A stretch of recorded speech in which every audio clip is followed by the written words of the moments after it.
everybody. Welcome to Let's Read Mobile, presented by the Boys and Girls Club of South Alabama.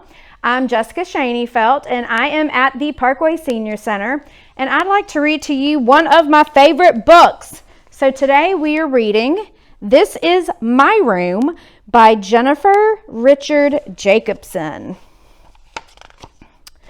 Tonight, I'm going to sleep in my very own room, in my very own bed, Jojo said. You'll be back, said Margaret. No, I won't, said Jojo. She skipped across the hall.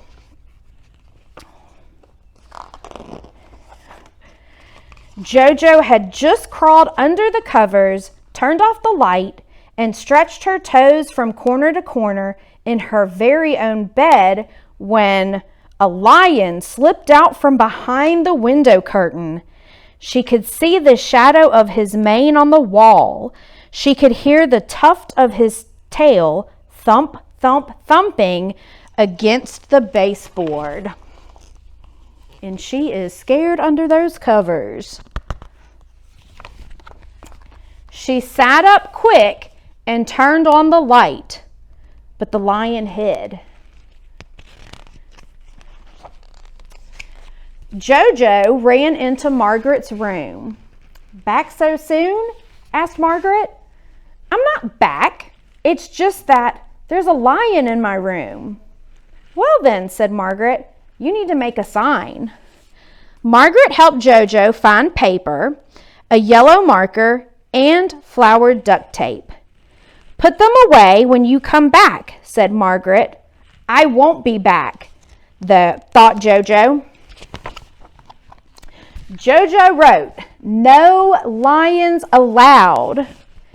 She taped the sign above her bed, crawled under the covers, and waited. The lion, who had no doubt read the sign, did not return. But then Jojo heard a bear. Its claws scratched across the floor.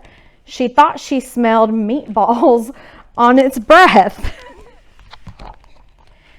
She ever so slowly leaned over and clicked on her light. The bear hid. That bear is way too big to hide behind that little door.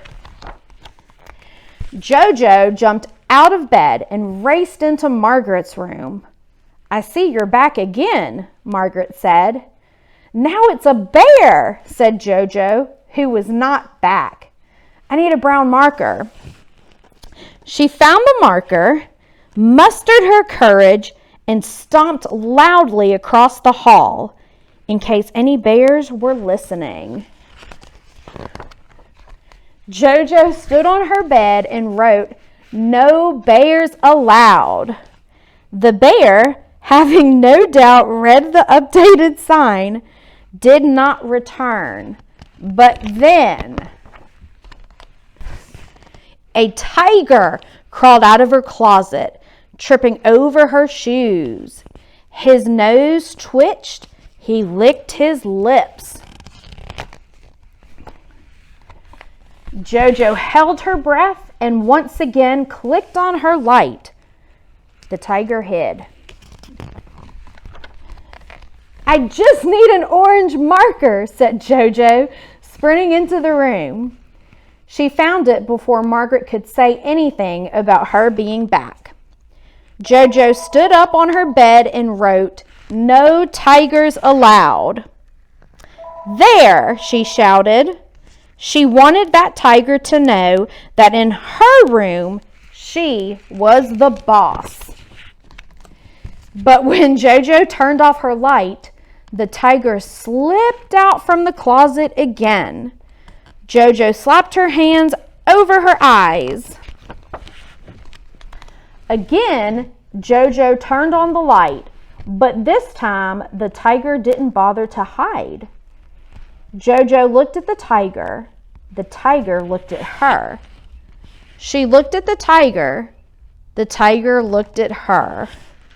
Jojo thought of Margaret, snug in her bed in their old room, which was tiger free. But JoJo was not going back. She stood up on her bed, pointed to her sign, and shouted, "This is my room. Can't you read?" The tiger squinted at the sign. He shook his head back and forth, back and forth. He made a sad tiger face. JoJo paused. She pointed to the letters. "It says no tigers allowed." But the tiger padded closer and closer still. He reached out a paw. JoJo covered her eyes again. "Is this my letter?" he asked. "Yes," said JoJo, peering out. "That's T for tiger." The tiger smiled. "What's this letter?" he asked, pointing to N. "That's N for..." JoJo stopped. She sighed. "I'll show you from the beginning." JoJo pulled out her very own alphabet book from her very own bookshelf and read to Tiger. And they just got all cuddled up and cozy. But the moon was high in the sky. They only got to Tiger's G.